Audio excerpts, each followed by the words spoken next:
Hello, I'm Buz McKim, the historian here at the NASCAR Hall of Fame in Charlotte, North Carolina.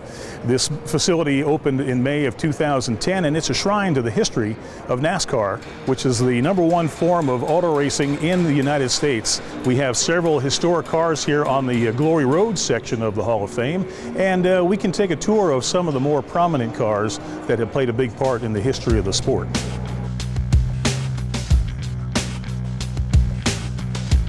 Right here we have the Hudson Hornet.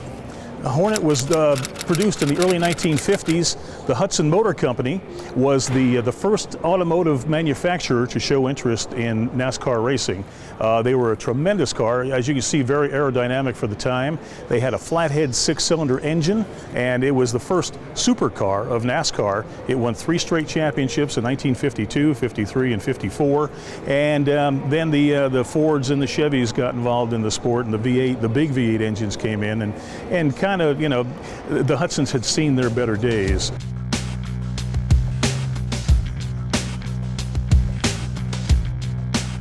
This car right here is a 1966 Plymouth Belvedere, and it was driven by Richard Petty, who is considered the king of NASCAR racing. And it really is a very much an iconic race car of NASCAR. It had the big 426 cubic inch Hemi engine, and the car aerodynamically, as you can see, was kind of a brick. It didn't have a lot of clean lines, but it did have the power under the hood to make this the most successful car in NASCAR history.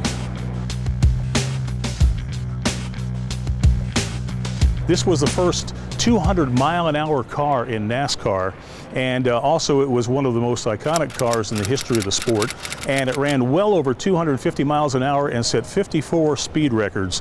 So we're extremely honored to have this car in the Hall of Fame, and it shows the evolution of the NASCAR race car, looking at Richard Petty's brick design type 67 Plymouth to this ultra-modern, ultra-aerodynamic car just 3 years later.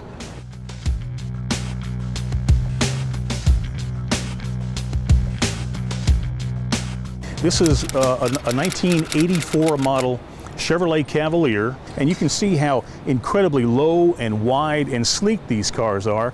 And the series still is in existence in NASCAR competition, and the cars have not changed very much from these days. This particular brand of car or series of car has the greatest power to weight ratio of anything that runs in American auto racing.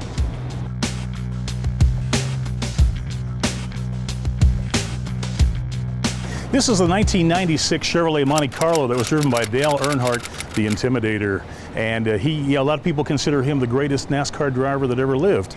But you can see how there has just been a constant flow of technology since the early days of NASCAR and to what we have today. And items, things that are developed in NASCAR are applied to the everyday car that you buy from the showroom. So everyone benefits from what NASCAR has become over the last 62 years.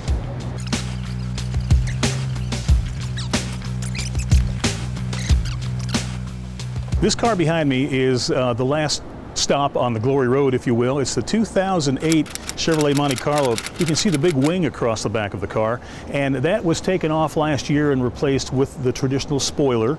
And NASCAR is in the process of kind of devolving the looks of the car, if you will. They want the cars to look more like the cars that you buy off the showroom, which was the original intention for NASCAR racing. So you'll see some changes over the next 2 years in the NASCAR race car. They'll still be very fast, and they'll still be extremely technologically advanced, but they're going to look a little bit more like the car that you drive every day.